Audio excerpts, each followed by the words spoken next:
2 दिसंबर 1984 रात के करीब 12 बजे और भोपाल के लाखों लोग गहरी नींद में थे। उन्हें नहीं पता था कि ये उनकी आखिरी रात हो सकती है।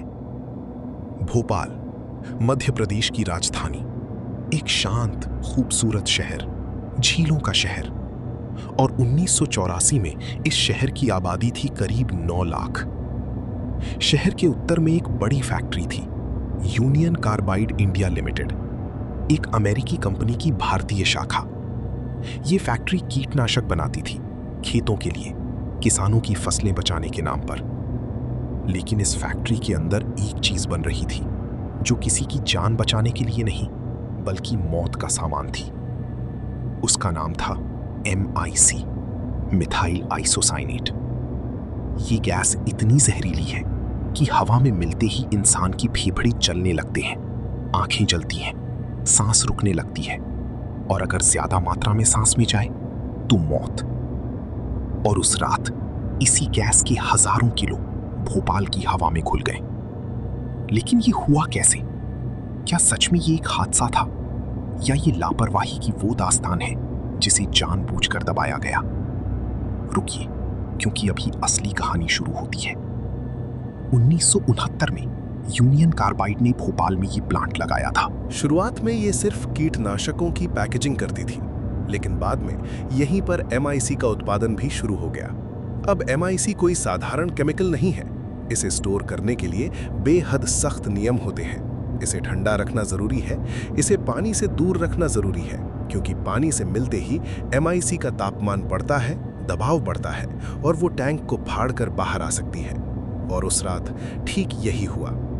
2 दिसंबर 1984 रात के करीब 10:30 बजे फैक्ट्री में एक काम मजदूर पाइपों की सफाई कर रहे थे, जो कि एक रूटीन काम था।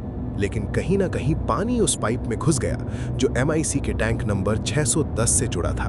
पानी और MIC मिले, रिएक्शन शुरू हुआ। टैंक का तापमान बढ़ने लगा, दबाव बढ़ने लगा। रात के करीब 11 बजे फैक्ट्री के कुछ कर्मचारियों की आंखों में जलन होने लगी। उन्होंने सोचा शायद कोई छोटा सा लीक है। उन्होंने चाय की, आराम किया और सोचा सुबह देखेंगे। ये उनकी सबसे बड़ी गलती थी। रात के 12:15 टैंक नंबर 610 का दबाव इतना बढ़ गया कि उसका सेफ्टी वाल्व टूट गया और उस एक पल में 40 टन MIC गैस सीधे भोपाल की ठंडी रात में फैल गई। 40 टन MIC गैस, ये कोई छोटी मात्रा नहीं है। इतनी MIC पूरे एक शहर को खत्म कर सकती है। और भोपाल के लोग सो रहे थे। गैस भारी होती है, वो जमीन के करीब रहती है और उस रात हवा धीरे चल रही थी। इसका मतलब ये था गैस तेजी से फैल रही थी, लेकिन बिखर नहीं रही थी। वो सीधे पास की बस्तियों की तरफ बह रही थी। JP नगर, चोला, करोंद, रेलवे कॉलोनी, जहां सबसे ज्यादा गरीब लोग रहते थे, जिनके घरों में न पक्की दीवारें थीं न बंद खिड़कियां। जब लोगों को जलन महसूस हुई तो वो घरों से बाहर भागे और बाहर भागने से वो और ज्यादा गैस की चपेट में आ गए। लोग सड़कों पर गिरने लगे। उनकी आंखें जल रही थीं, उन्हें सांस नहीं आ रही थी, उनके मुंह से झाग निकल रहा था। फिर हाथ पांव बेकाबू हुए और किसी को नहीं पता था आखिर हो क्या रहा है। अब यहाँ रुकिए, क्योंकि यहाँ एक बात है जो बहुत कम लोग जानते हैं। फैक्ट्री के पास एक सायरन था, एक इमरजेंसी अलार्म जो किसी भी खतरे की स्थिति में बजाया जाना चाहिए था ताकि लोग सतर्क हो सके। वो सायरन बजाया गया, लेकिन कुछ मिनटों बाद बंद कर दिया गया। फैक्ट्री प्रबंधन को डर था कि अगर सायरन बजता रहा तो लोगों में घबराहट फैलेगी और उनकी कंपनी की इमेज खराब होगी। उस रात एक कंपनी की इमेज लाखों लोगों की जिंदगी से ज्यादा जरूरी थी। रात के 2 बजे भोपाल के अस्पताल लाशों और बेहोश लोगों से भर गए थे। डॉक्टरों को पता नहीं था कि किस गैस का असर है, क्या इलाज करें। यूनियन कार्बाइड के अधिकारियों से पूछा गया तो उन्होंने बताने से मना कर दिया। उनका कहना था ये कंपनी की गोपनीय जानकारी है। जिस गैस ने हजारों लोगों को मारा, उसका इलाज जानने का हक भी डॉक्टरों को नहीं था। सोचिए, सुबह हुई और भोपाल की सड़कों पर जो दिखा वो किसी जंग के मैदान से कम नहीं था। इंसान, जानवर, पक्षी सब एक साथ मरे पड़े थे। आंखें खुली हुई, जैसे उन्हें पता भी नहीं चला कि मौत कब आई। सरकारी आंकड़ों के मुताबिक उस रात और अगले कुछ दिनों में करीब 3,787 लोग मारे गए। लेकिन ये सरकारी आंकड़ा है। स्वतंत्र अनुमान कहते हैं कि मरने वालों की संख्या 15,000 से 20,000 तक थी और प्रभावित हुए 5 लाख से ज्यादा लोग। आज भी उस इलाके में पैदा होने वाले बच्चों में जन्म दोष आम है, आज 40 साल बाद भी। अब आती है असली बात।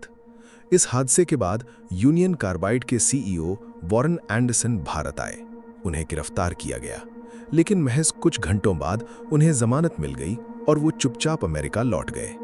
उनके खिलाफ भारत में मुकदमा चला, वो कभी पेश नहीं हुए। अमेरिका ने उन्हें कभी प्रत्यर्पित नहीं किया और 2014 में वॉरेन एंडरसन की अमेरिका में मौत हो गई, बिना किसी सजा के। तो फिर क्या भोपाल के लोगों को न्याय मिला? 1989 में यूनियन कार्बाइड ने भारत सरकार के साथ एक समझौता किया, $470 मिलियन, और इसके बदले में सारे आपराधिक मुकदमे खत्म। जो लोग मरे उनके परिवारों को मिला औसतन 25,000 रुपए, सिर्फ 25,000 रुपए, एक इंसान की जिंदगी की कीमत। और एक आखिरी बात, फैक्ट्री बंद होने के बाद भी उसकी जमीन में दबे जहरीले केमिकल आज भी वहां हैं, भूजल में घुल चुके हैं। आसपास के इलाकों में लोग वही पानी पीते हैं। सरकारें बदलती रहीं, लेकिन वो जमीन साफ नहीं हुई। भोपाल आज भी जल रहा है, बस अब गैस नहीं, पानी में मिले जहर से।